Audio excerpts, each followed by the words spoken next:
Everyone, welcome to YouTube channel RPSC bio academy. हम आज new chapter start करने वाले हैं जिसका नाम है एनिमल टिश्यू। तो आज हम स्टार्ट करेंगे एनिमल टिश्यू। तो उसको स्टार्ट करने से पहले हमें मतलब पता होना चाहिए किसका, टिश्यू का। तो सबसे पहले हम देखते हैं कि ये टिश्यू वर्ड आया कहाँ से है। हमने ये बात जो है ये टेक्सोनोमी में भी पढ़ी थी कि सेल से क्या बनता है, टिश्यू, और टिश्यू से क्या बनते हैं, ऑर्गन्स, और ऑर्गन से बनता है ऑर्गन सिस्टम। ये जो बात है ये हम कहाँ डिस्कस कर चुके हैं, टेक्सोनोमी में डिस्कस कर चुके हैं। और वहां पर हमने इसको इस तरीके से डिस्कस किया था कि सेल के अंदर कौन से जो है, टेक्सोनोमी के अंदर कौन से ऐसे फाइलम है जो सेलुलर लेवल का रखते हैं, तो वो हमने बोला था पोरीफेरा। और सेल और टिश्यू के बीच में क्या आता है, सिलिंड्रेटा। और टिश्यू लेवल के अंदर क्या आता है, टिनोफोरा। ऑर्गन के अंदर आएगा प्लेटीहेल्मिन्थिस, और ऑर्गन सिस्टम में आएगा एस्केल्मिन्थिस। तो ये जो बात है ये हम टेक्सोनोमी के अंदर ऑलरेडी पढ़ चुके हैं कि इस तरीके से हमने इसको डिफाइन किया था इनके ग्रेड के ऊपर, यानी इनकी बॉडी किससे बनी हुई है। क्या इनकी बॉडी एक सेल से बनी हुई है, तो वो कैसे थे, पोरीफेरा। अगर उनकी बॉडी जो है वो टिश्यू से बनी हुई है तो उसका नाम था टिनोफोरा। प्लेटीहेल्मिन्थिस में बॉडी ऑर्गन से बनी होती है और ऑर्गन सिस्टम ग्रेड लेवल का बॉडी ऑर्गेनाइजेशन एस्केल्मिन्थिस के अंदर पाया जाता है। तो हमारा जो टॉपिक है वो है ये टिश्यू, यानी हमने क्या देखना है, हमने वो वाले टिश्यूज देखने हैं जो कि क्या है, सेल से तो ज्यादा डेवलप्ड होते हैं, लेकिन ये आगे जाकर क्या बनाने वाले हैं, ऑर्गन्स बनाने वाले हैं। यानी ये टिश्यू और कुछ नहीं है, ये सेल्स है। यानी सेल्स एग्रीगेट होकर क्या बनाते हैं, टिश्यूज बनाते हैं, और टिश्यूज एग्रीगेट होकर ऑर्गन्स बनाएंगे, और ऑर्गन्स एग्रीगेट होकर ऑर्गन सिस्टम बनाएंगे। तो टिश्यू और कुछ भी नहीं है, ये सेल का एक रूप है। सेल जब इकट्ठे हो जाते हैं तो हम उनको क्या बोल देते हैं, टिश्यूज बोल देते हैं। तो क्या कह सकते हैं हम कि जब सेल एग्रीगेट हो जाते हैं यानी इकट्ठे हो जाते हैं तो वो क्या बना देते हैं, वो टिश्यू बना देते हैं। तो टिश्यू का जो ओरिजिन है क्या वो सेम होगा या फिर वो डिफरेंट होगा। तो सेल ही डिवाइड कर करके सेल का ग्रुप बनाएंगे, उसको एक टिश्यू बनाएंगे। तो इसका जो ओरिजिन है यानी इसके अंदर प्रेजेंट जितने भी सेल है उनका जो ओरिजिन है, उत्पत्ति में ये क्या होते हैं, समान होते हैं। इनका ओरिजिन कैसा होता है, फंक्शन सेम होता है। और अगर हम बात करें इनका फंक्शन, तो इनका फंक्शन डिफरेंट भी हो सकता है और सेम भी हो सकता है, लेकिन हम क्या लिख देते हैं कि सेम होता है। क्योंकि अगर हम बात करें टिश्यूज की तो आगे जाके ये बहुत सारे अलग अलग फंक्शंस के हिसाब से आगे डिफरेंशिएट हो जाते हैं। तो इनका ओरिजिन भी सेम होता है, और हम मैक्सिमम रूप में ऐसे बोल सकते हैं कि इनका फंक्शन भी सेम होता है, लेकिन ओरिजिन सेम होना इनका जरूरी है। हमने कहाँ से स्टार्ट किया, सेल से स्टार्ट किया। तो सेल एग्रीगेट होकर क्या बनाते हैं, टिश्यू बनाते हैं। टिश्यू ऐसे सेल्स होते हैं जिनका जो मतलब कि ओरिजिन है जिन सेल्स का, वो कैसा होता है, सेम होता है। उसके बाद हम चलते हैं टिश्यूज के बारे में। तो ये वर्ड सबसे पहले किसने दिया था, किसके दिमाग में आया था, किसका नाम क्या दिया जाए, टिश्यू दिया जाए। तो ये जो वर्ड है ये वर्ड दिया था बाइकैट ने, ये वर्ड दिया था बाइकैट ने। तो टिश्यू वर्ड किसने दिया था, बाइकैट ने। और अगर ये क्वेश्चन पूछा जाए कि प्लांट टिश्यू नेम किसने दिया था, तो प्लांट टिश्यू नेम जो है, यानी किसके नाम कर रहे हैं, अपने प्लांट टिश्यू की बात कर रहे हैं, तो प्लांट टिश्यू जो नेम है ये प्लांट टिश्यू नेम दिया था ग्रू ने, एन ग्रू ने ये नाम दिया था। और अगर मैं पूछूं एनिमल टिश्यू नाम किसने दिया था, तो एनिमल टिश्यू नाम भी किसने दिया था, बाइकैट ने। तो हम कह सकते हैं टिश्यू नाम या फिर एनिमल टिश्यू। अगर एनिमल से रिलेटेड होकर पूछे तो उसका आंसर बाइकैट रहेगा, और अगर प्लांट का रिलेटेड पूछे तो उसका आंसर रहेगा एन ग्रू। ठीक है।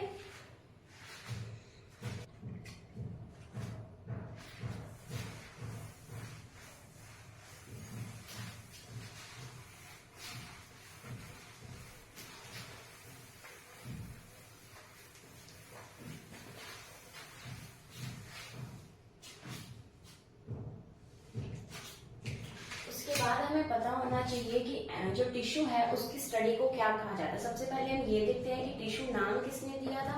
तो टिश्यू नाम दिया था बाइकैट ने। थोड़ा सा हिस्टोरिकल कह सकते हैं या फिर थोड़ा सा फैक्चुअल इंफॉर्मेशन को साथ में लेकर चलते हैं। उसके बाद जो स्टडी ऑफ टिश्यू है उसे क्या बोला जाता है, स्टडी ऑफ टिश्यू। तो टिश्यू की स्टडी को कौन सी ऐसी साइंस की ब्रांच है जिसके अंदर हम टिश्यू की स्टडी करते हैं? तो वो है हिस्टोलॉजी। तो हिस्टोलॉजी के अंदर जो है स्टडी ऑफ टिश्यू की जाती है। उसके बाद हम देखते हैं कि हिस्टोलॉजी वर्ड किसने दिया। हिस्टोलॉजी वर्ड किसने दिया? तो हिस्टोलॉजी वर्ड जो है ये दिया गया है मेयर के द्वारा। तो चाहे हिस्टोलॉजी किसकी है? Study of tissue. अब यहाँ पर टिश्यू एनिमल टिश्यू भी हो सकता है और प्लांट टिश्यू भी हो सकता है। एनिमल टिश्यू होगा तो भी हिस्टोलॉजी कहेंगे, प्लांट टिश्यू होगा तो भी हिस्टोलॉजी ही कहा जाएगा। और हिस्टोलॉजी वर्ड जो है ये किसने दिया है? मेयर ने। तो यहाँ पर चाहे हम प्लांट की बात करें चाहे एनिमल की बात करें, ये दोनों कंबाइंड फॉर्म में ही कहलाती है हिस्टोलॉजी। और हिस्टोलॉजी वर्ड किसके द्वारा दिया गया है? मेयर के द्वारा दिया गया है।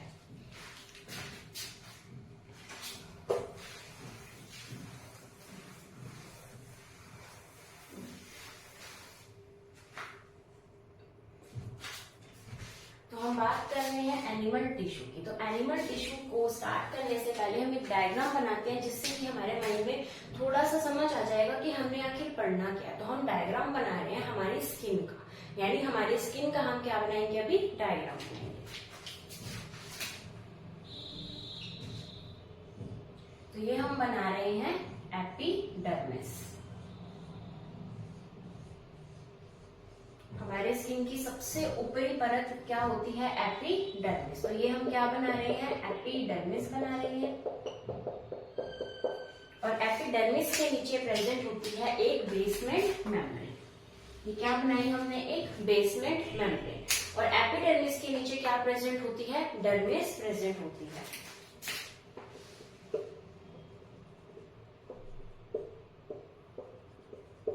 ये हमने क्या बना दी?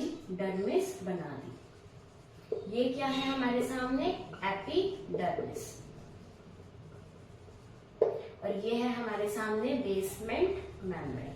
और हम किसका डायग्राम बना रहे हैं? हम हमारी स्किन का डायग्राम बना रहे हैं। तो अगर पूछा जाए कि स्किन कौन सी लेयर से मिलकर बनी है, तो skin is equals to epidermis plus basement membrane plus dermis. तो एपिडर्मिस, डर्मिस और बेसमेंट मेम्ब्रेन को अगर मिला दिया जाए तो हमारी स्किन बन जाती है, यानी हमारी स्किन की इतनी परतें होती हैं।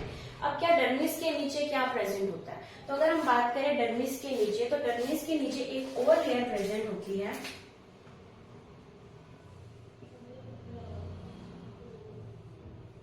इसे बोला जाता है सबक्यूटेनियस लेयर।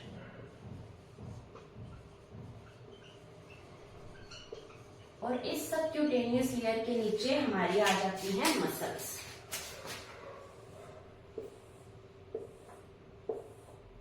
तो ये क्या बन चुकी है? हमारी मसल्स।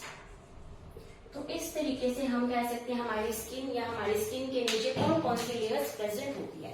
अब इस डायग्राम से हमारे सामने जो है एनिमल टिश्यू का काफी हद तक चीजें जो है वो हमारे सामने आ जाएंगी और हमें कॉन्सेप्ट क्लियर हो जाएगा। तो हम सबसे पहले स्टार्ट करते हैं एपिडर्मिस से। सबसे ऊपरी परत क्या कहलाती है? एपिडर्मिस। हम जो देखते हैं वो क्या कहलाती है? एपिडर्मिस। एपिडर्मिस कैसी होती है? एपिडर्मिस हमें देखने को मिलती है कि ये कैसी है? ये है डेड सेल से बनी हुई। हमारी एपिडर्मिस किस कौन से सेल से बनी हुई है? डेड सेल से बनी हुई है। डेड सेल्स का मतलब है कि इसके अंदर क्या डिपॉजिट हो चुका है? इसके अंदर कैरेटिन जो है वो डिपॉजिट हो चुका है, यानी कैरेटिन का जमाव हो चुका है।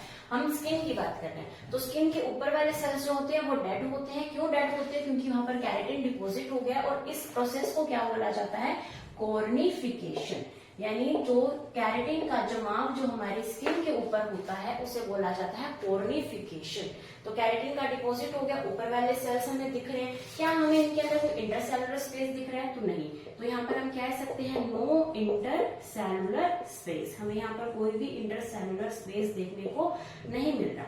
उसके बाद आती है हमारी बेसमेंट मेम्ब्रेन। तो बेसमेंट मेम्ब्रेन किसका फीचर है? बेसमेंट मेम्ब्रेन कैरेक्टरिस्टिक फीचर है जहां पर भी हमें एपिथेलियल सेल्स दिखाई देंगे। जहां पर भी एपिथेलियल सेल्स दिखाई देंगे वहां पर हमें बेसमेंट मेम्ब्रेन बनानी जरूरी है। क्या होते हैं एपिथेलियल सेल? हम थोड़ी देर में डिस्कस करने वाले हैं। उसके नीचे आती है डर्मिस। तो डर्मिस के अंदर क्या प्रेजेंट होता है? डर्मिस के अंदर प्रेजेंट होता है डेंस इररेगुलर कनेक्टिव टिश्यू। तो डेंस इररेगुलर कनेक्टिव टिश्यू की क्या बनी होती है? डर्मिस बनी होती है। उसके बाद हम डिस्कस करते हैं इसके नीचे कौन सी लेयर आती है? Subcutaneous layer. इसके अंदर प्रेजेंट होती है adipose and areolar tissue, adipose and areolar tissue यहाँ प्रेजेंट है, और उसके नीचे क्या प्रेजेंट है, मसल्स प्रेजेंट है। अब जब हम एनिमल टिश्यू को अभी हम क्लासीफाई करते हैं, तो हम मेनली एनिमल टिश्यू को 4 पार्ट्स के अंदर क्लासीफाई करते हैं। एनिमल टिश्यू को 4 पार्ट्स के अंदर क्लासीफाई करेंगे। सबसे पहले आएगा एपिथेलियल टिश्यू, उसके बाद आएगा यहाँ पर हमारे सामने कनेक्टिव टिश्यू, फिर आएगा मस्कुलर टिश्यू, और फिर यहाँ पर आएगा हमारे सामने नर्वस टिश्यू। ठीक है, तो ये 4 जो एनिमल टिश्यू को हमने जो क्लासीफाई करते हैं, मेजरली हम इन्हीं 4 पार्ट्स में क्लासीफाई करते हैं, यानी हमारी बॉडी के अंदर इन 4 टिश्यू से प्रॉपर हमारी बॉडी बनती है। तो सबसे पहले हम डिस्कस क्या कर रहे हैं, एपिथेलियल टिश्यू। मैंने ये डायग्राम इसलिए चूज किया है क्योंकि इस डायग्राम के अंदर हम चारों के चारों टिश्यूज को समझ सकते हैं।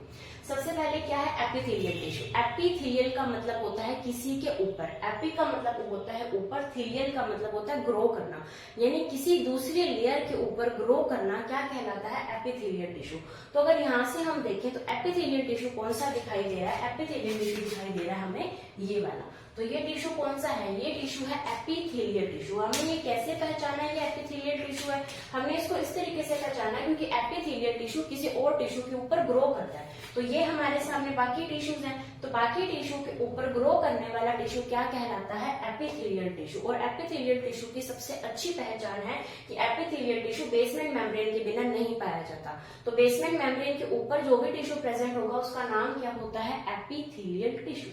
सेकेंड टिश्यू है कनेक्टिव टिश्यू। इसके नाम से पता लग रहा है क्या कर रहा है, कनेक्ट कर रहा है। तो कनेक्टिव टिश्यू हम देखते हैं, जैसे हम पढ़ा होगा हमने कहीं ना कहीं कि जो ब्लड है हमारा वो कनेक्टिव टिश्यू है। जब हमने सर्कुलेटरी सिस्टम पढ़ा था तब भी हमने डिस्कस किया था कि जो ब्लड है वो हमारा क्या है, कनेक्टिव टिश्यू है। अब जो कनेक्टिव टिश्यू है, कनेक्टिव टिश्यू भी आगे 2 पार्ट्स में डिवाइड हो जाता है, या तो ये हो जाता है लूज कनेक्टिव टिश्यू या फिर ये हो जाता है डेंस कनेक्टिव टिश्यू। तो यहाँ पर हमें कौन सा टिश्यू देखने को मिल रहा है, डेंस इर्रेगुलर कनेक्टिव टिश्यू। तो यानी हमारी बेसमेंट मेम्ब्रेन के नीचे जो हमारी डर्मिस बनी होती है वो कौन से टिश्यू की बनी होती है, वो कनेक्टिव टिश्यू की बनी होती है। कनेक्टिव टिश्यू के बाद हमारी बनती है subcutaneous layer. Subcutaneous layer adipose and areolar tissue की बनी होती है, और ये जो एडिपोज एंड एरियोलर टिश्यू है ये कौन से हैं, ये है लूज कनेक्टिव टिश्यू।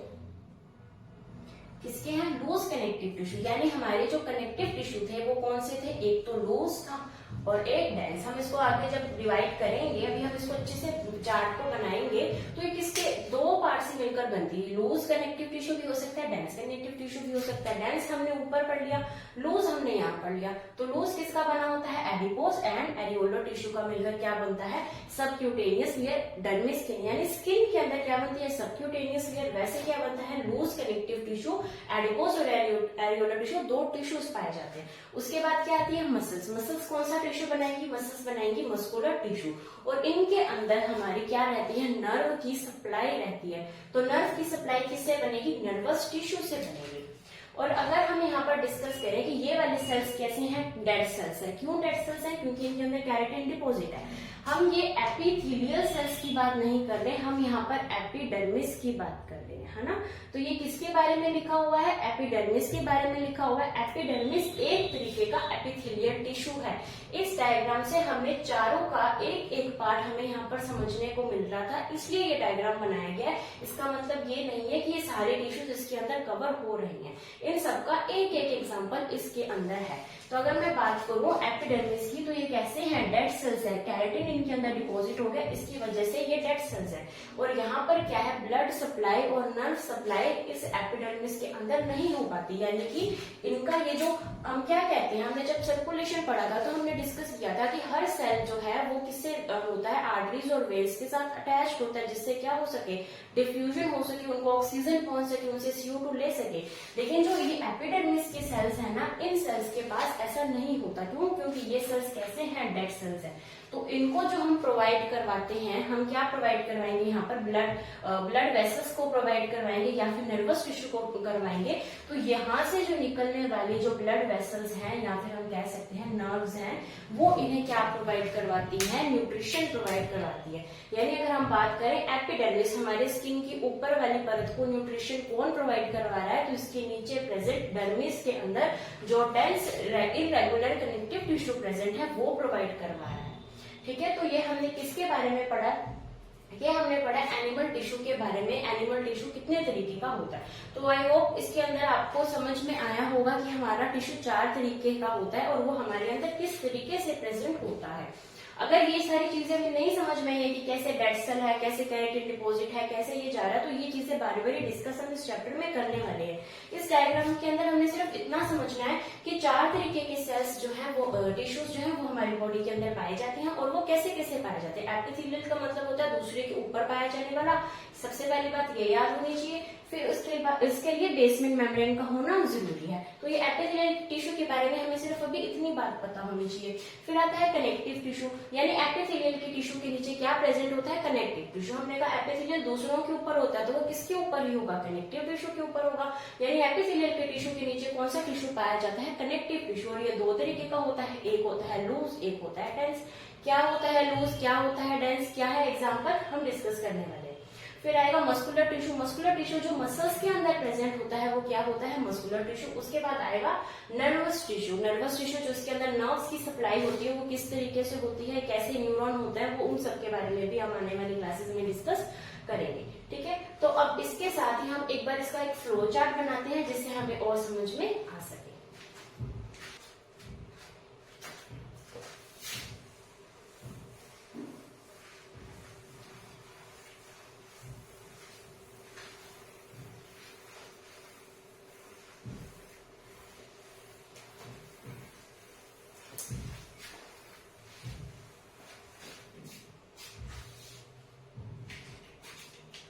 अभी हमने क्या डिस्कस करना है, एनिमल टिश्यू की क्लासिफिकेशन को हमने डिस्कस करना है।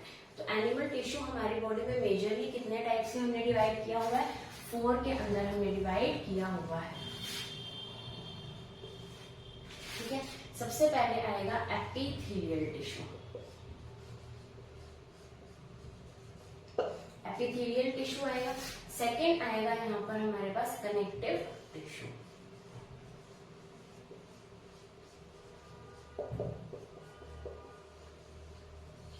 थर्ड आएगा हमारे पास मस्कुलर टिश्यू।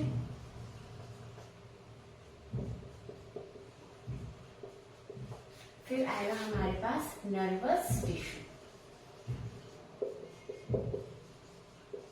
तो ये हमारे पास 4 मेजर टाइप के टिश्यूज जो हैं वो हमारी बॉडी के अंदर प्रेजेंट होते हैं, हम ऑलरेडी डिस्कस कर चुके हैं। अब हमें क्या पढ़ना है, हमारे जो इस चैप्टर है यानी एनिमल टिश्यू के चैप्टर के अंदर 50% से ज्यादा जो है वो हमारे जो बाकी सिलेबस है उसके अंदर ही ऐड है। तो अगर हम करना चाहें तो हम एनिमल टिश्यू को भी बहुत बड़ा कर सकते हैं, हम इसके ऊपर भी अराउंड 30-40 वीडियोस जो है वो आराम से बन सकती हैं इस एनिमल टिश्यू को कंप्लीट करते करते। ठीक है, लेकिन हम क्या करेंगे कि ये जो मस्कुलर टिश्यू है हमारे जो सिलेबस है उसके अंदर दे रखा है लोकोमोशन एंड मूवमेंट, जब हम वो चैप्टर करेंगे तो मस्कुलर टिश्यू वहां पर हमारा अच्छे से कंप्लीट हो जाएगा और हमारे अंदर वहां पर नर्वस टिश्यू या फिर न्यूरल कंट्रोल एंड कोऑर्डिनेशन के बारे में भी हमारे सिलेबस के अंदर दिया हुआ है, तो उसके अंदर हमारा नर्वस टिश्यू भी कंप्लीट हो जाएगा। उसके अंदर हम ब्रेन की स्ट्रक्चर भी पढ़ने वाले हैं, हम न्यूरॉन्स के बारे में भी पढ़ेंगे, हम नर्वस टिश्यू जो 3 तरीके का होता है उसके बारे में भी हम पढ़ने वाले हैं। तो हम इन दोनों टॉपिक्स को यहाँ पर ना छेड़कर हम इसको अलग से पढ़ेंगे ताकि हम इसको और डीपली जान सके जो कि हमारे सिलेबस के अकॉर्डिंग है। ठीक है, तो ये दोनों एनिमल टिश्यू का भी पार्ट है और ये दोनों ह्यूमन फिजियोलॉजी का भी पार्ट है। तो इन दोनों चैप्टर को हम ह्यूमन फिजियोलॉजी के अंदर ही पढ़ेंगे। उसके बाद आती है एपिथेलियल टिश्यू और कनेक्टिव टिश्यू की बात। तो अगर हम बात करें कनेक्टिव टिश्यू की, तो कनेक्टिव टिश्यू के अंदर हमें पता है क्या प्रेजेंट होते हैं, बोन्स प्रेजेंट होती हैं, हम कह सकते हैं लिगामेंट्स यहाँ पर होते हैं, उसके अलावा टेंडन्स यहाँ पर होते हैं, ये सारे नाम हम डिस्कस करने वाले हैं। उसके अलावा यहाँ पर हम कह सकते हैं इसके अंदर ब्लड प्रेजेंट होता है, यहाँ पर लिम्फ प्रेजेंट होता है। तो ये सारे कनेक्टिव टिश्यू के हम कह सकते हैं एग्जांपल्स हैं। लेकिन इसके अंदर ये जो ब्लड है, ये जो लिम्फ है, ये ब्लड और ये लिम्फ ये हम सर्कुलेटरी सिस्टम के अंदर पढ़ चुके हैं ऑलरेडी। ब्लड के अंदर हमने 2 से 3 लेक्चर्स लगाए हैं और लिम्फ के अंदर भी हमारा एक प्रॉपर लेक्चर है जो कि बहुत ही अच्छे से समझाया गया है कि लिम्फ आखिर होता क्या है, इसकी क्यों जरूरत पड़ी हमारी बॉडी में, इसकी क्या जरूरत है, क्या ये सभी के अंदर प्रेजेंट होता है। तो उन सब चीजों के बारे में हम लिम्फ के बारे में भी पढ़ चुके हैं, हम ब्लड के बारे में ऑलरेडी पढ़ चुके हैं। उसके बाद हमारे कनेक्टिव टिश्यू में हमने क्या पढ़ना है, हमने टेंडेंस पढ़नी है, लिगामेंट्स पढ़नी है, हमने थोड़ा बहुत बोन्स का पढ़ना है क्योंकि स्केलेटल सिस्टम भी हमारे सिलेबस में है। उसके बाद हम बात करते हैं एपिथेलियल टिश्यू की। तो यस, हमने एपिथेलियल टिश्यू को बहुत ही अच्छे से पढ़ना है और जो हमारे क्वेश्चंस आते हैं ना वो एपिथेलियल टिश्यू से ही आते हैं। अभी तक जितने भी क्वेश्चंस आ चुके हैं उसमें से मैक्सिमम जो क्वेश्चंस है वो एपिथेलियल टिश्यू से ही आए हुए हैं, ठीक है। और ज्यादातर जो क्वेश्चंस है वो हमारी एनसीईआरटी बेस्ड ही आते हैं। 1-2 क्वेश्चन ऐसे हैं जो एनसीईआरटी से थोड़ा सा ऊपर लेवल के आए हुए हैं, तो हम इस चैप्टर को उसी तरीके से पढ़ेंगे कि हम थोड़ा थोड़ा इसे हायर लेवल को टच करते हुए हम इस चैप्टर को फिनिश करेंगे। तो अभी हम क्या स्टार्ट करते हैं, अभी हम स्टार्ट करते हैं हमारा एपिथेलियल टिश्यू।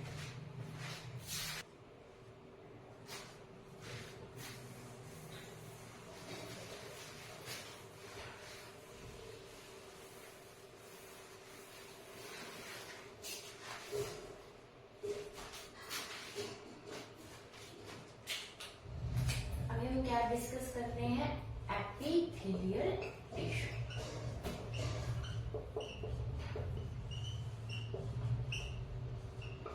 एपिथेलियल टिश्यू के बारे में हम डिस्कस करते हैं। तो सबसे पहले हम देखते हैं कि एपिथेलियल टिश्यू ये नाम किसने दिया, एपिथेलियल नाम किसने दिया, तो ये नाम दिया था रुश्च ने।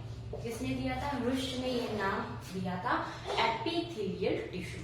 उसके बाद हम देखते हैं एपिथेलियल का मतलब क्या है, जो कि हम देख चुके हैं, एपी प्लस थीलियम। थीलियम का मतलब हम कह सकते हैं कोई लेयर है और एपी का मतलब होता है अपॉन, यानी ये किसी के ऊपर, किसी लेयर के ऊपर जब कोई लेयर बने हम उसे क्या बोलेंगे, एपिथेलियम बोलेंगे। और ये किसके ऊपर प्रेजेंट होती है, ये प्रेजेंट होती है कनेक्टिव टिश्यू के ऊपर, जो कि हम पढ़ चुके हैं। इसीलिए वो डायग्राम बनाया था ताकि अब हमें थोड़ा थोड़ा समझ में आने लग जाए, क्योंकि ये चैप्टर जो है ये इतना हार्ड नहीं है, लेकिन हमारे सामने इसके ज्यादा डायग्राम्स नहीं है। जो डायग्राम्स है वो हमें समझ में नहीं आते, इस वजह से हमें ये चैप्टर थोड़ा हार्ड लगता है। लेकिन हम जितनी कोशिश हो सके उतने डायग्राम्स के साथ इसको एक एक चीज को समझते हुए जाएंगे। तो एपिथेलियल का मतलब होता है किसी लेयर के ऊपर प्रेजेंट टिश्यू। कौन सी लेयर है वो, कनेक्टिव टिश्यू। कनेक्टिव टिश्यू के ऊपर क्या प्रेजेंट होता है, एपिथेलियल टिश्यू प्रेजेंट होता है। अब हम डिस्कस करते हैं कि ये जो एपिथेलियल टिश्यू होता है, क्या इनके अंदर इंटरसेलुलर स्पेस हमने देखे थे। ये रहा हमारा एपिथेलियल टिश्यू,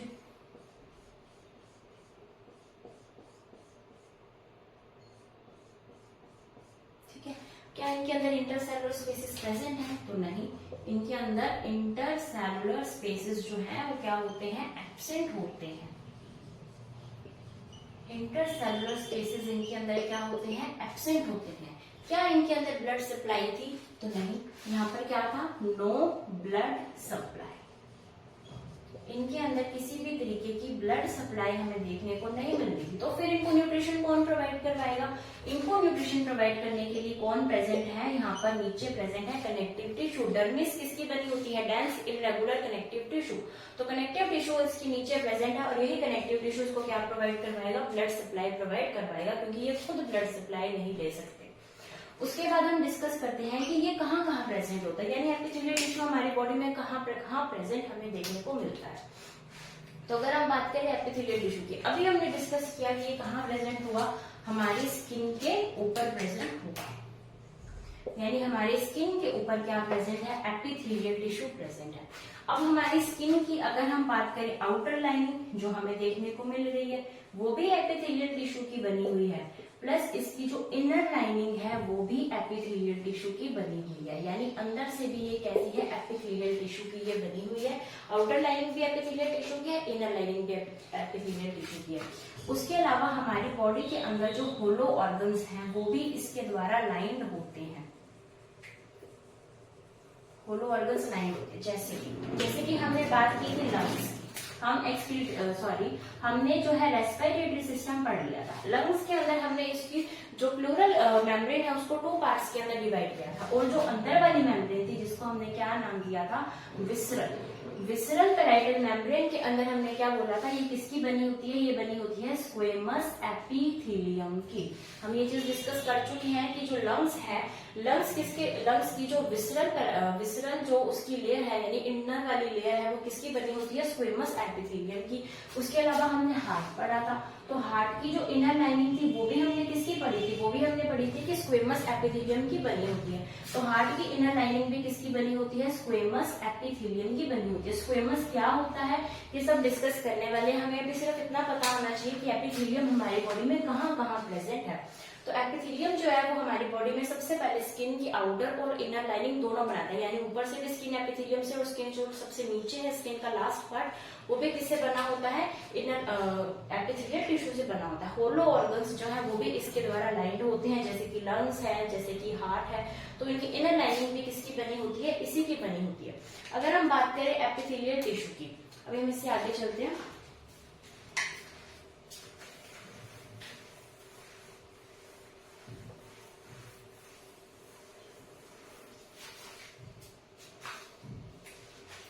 उसके अलावा ये किसके अंदर प्रेजेंट होती है, इसके अलावा ये प्रेजेंट होती है हमारी जो ब्लड वेसल्स हैं उसकी इनर लाइनिंग में।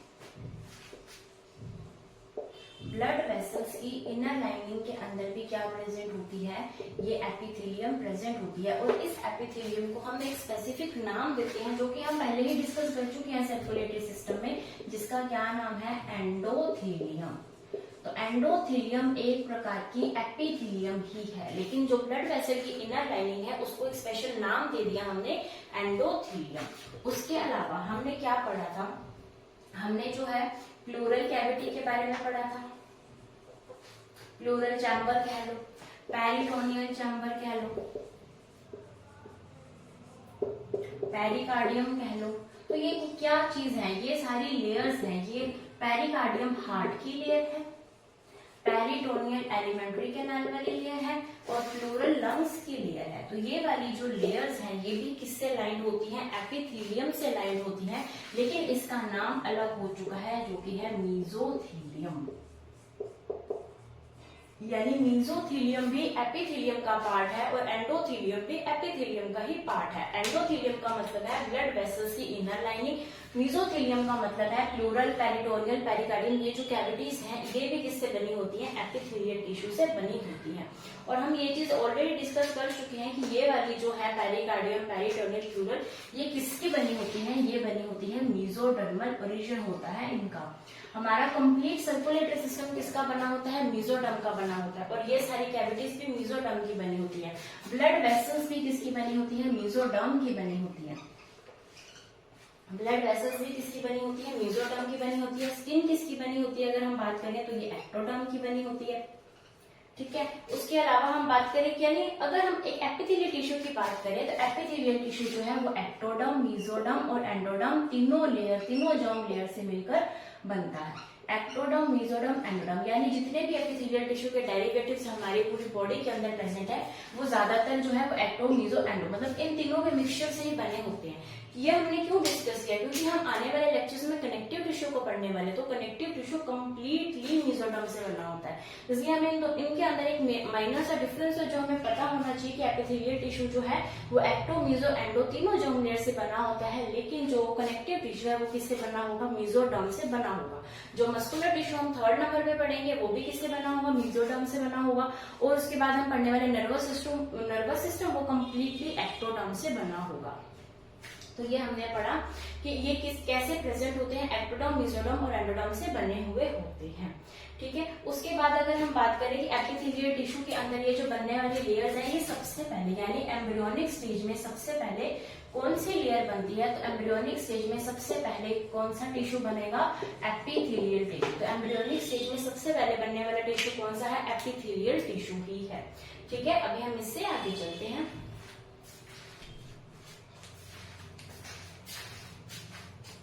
तो आज के लिए इतना ही, कल हम इससे आगे बढ़ेंगे। तब तक आप वीडियो को लाइक कीजिए, शेयर कीजिए, हमारे यूट्यूब चैनल को सब्सक्राइब कीजिए, और आपका कोई भी डाउट है तो आप कमेंट सेक्शन में लिख सकते हैं, या फिर हमारे टेलीग्राम चैनल को ज्वाइन कर आप उस पर भी लिख सकते हैं। Thank you.